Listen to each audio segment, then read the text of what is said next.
Hey, welcome to another episode of geekoutdoors.com. So Lost in Space on Netflix. This is something that I was actually not really interested in at the beginning, mainly because of the horrible movie version of Lost in Space in 1998. Now, if you're not familiar with this series, it did come out in 1968. It was a really campy but fun show, and I enjoyed it myself whenever I saw it. And so whenever I saw this new Netflix one, I really thought, like, are they going to be doing something very similar in terms of the whole campiness of it, and how are they going to expand upon that? Because this is actually a 10 episode series for season 1. But after watching it, I could safely say this is actually my favorite series of the year on Netflix. And that's really saying a lot because this was actually unexpected. So I'm going to try not to leave any spoilers in this, but in general, what it is obviously about the Robinsons. And so you have John Robinson, Maureen. You have the kids, Judy, Mina, and of course Will. But then you also have other characters like Dr. Smith and Don West, and of course Robot. And so the main central characters of Lost in Space, they're all here. But the thing with this version is that it takes a really serious approach. And so in this particular version, the Earth is dying, okay, because it's so polluted. It's really not a habitable place. And so all of them are trying to go to this new habitable world called Alpha Centauri. And they're actually on this big colony, this big space colony traveling there.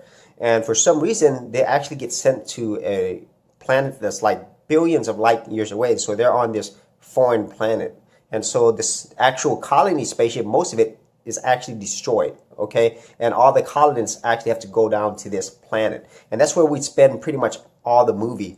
And this is where I really felt like the actual show shined, because from the very first episode, this is a very dangerous place. It's a very tense place, okay?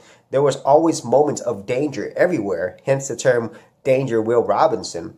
And I was really surprised at how well the actual writers did this, where they always made you feel a sense of tension, as just mentioned earlier, and also you didn't really know what was going to happen, okay? And so those were the elements that I really enjoyed about the show right away, is because that sense of tension, that sense of danger, and the fact that you automatically bond with the characters right away, okay? So that's first and foremost. But I can't go any further without talking about the absolutely amazing special effects.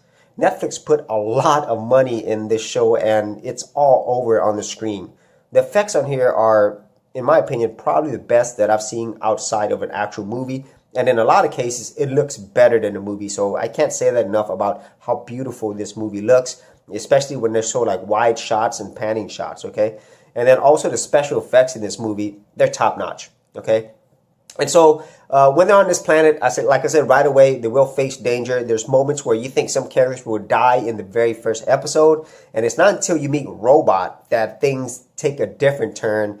And it was so enjoyable. And actually, out of the whole show, my favorite relationship was between Will and the Robot, just like I did when I was watching the original 1968 show, because I really loved the dynamic between them. And then as you actually get to know these characters, the show really takes its time to go deep into them. And they're actually not the same exact characters like you remember in the show or the movie prior to this. For example, Dr. Smith is not the Dr. Smith that you remember. It's actually played by a woman now, by Parker Posey, but she's not really the Dr. Smith that you think she is. And then other characters such as Don West, his background's a little bit different, but he's still the same character. And even the kids, Judy, and Mina, and Max, they're different. Let's just say that, okay? And so you kind of get to understand more about who they are as a family, because throughout the show, there's actually flashbacks to them being on Earth. And the show spends a lot of time on the family relationship, especially between John and Maureen, where in this case, they're not really together, okay? But there's so many moments, really quiet moments, where it's just between them or between the kids. And it's really about the family. And I really enjoyed that a lot. And as you're going throughout each episode, even though there's different things happening, it stays consistent, okay? They're on this planet. They're going through a lot of things. There's danger everywhere. You're not sure what's going on, especially with the Robot. And you're not even sure why they're on this planet, okay? And as you're actually watching this further and further, they uncover more things about how they ended up here, but not exactly. And also, like why the characters are where they are. How did they end up here? How did they end up going on to this colony, space station and so forth? So I can't really go into too much without giving that away. But other than those censored things, the other characters who actually were in this show was really good. Really good to great. And actually, one of the actors is actually the actor cary-hiroyuki. He actually played Shang Tsung in the original Mortal Kombat movie. He's in here and he was good as well. And so I really have very few elements that I didn't enjoy about this show. And it was actually surprisingly good. And even when you get to the end, it has a good end in terms of like it leads to season 2.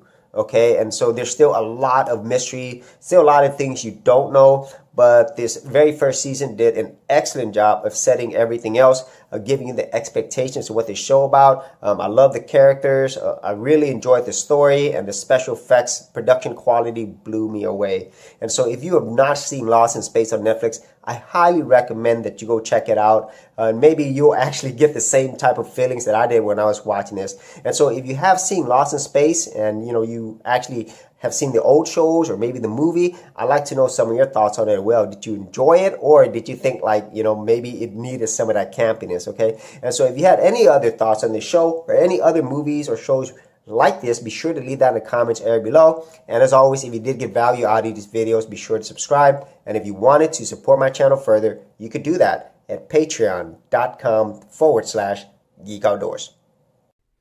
Thanks for checking out this episode. And as always, if you like these videos, be sure to click on the subscribe button. And for full written content, audio content, and additional geek stuff, head over to geekoutdoors.com. And I'll see you outdoors on the very next episode.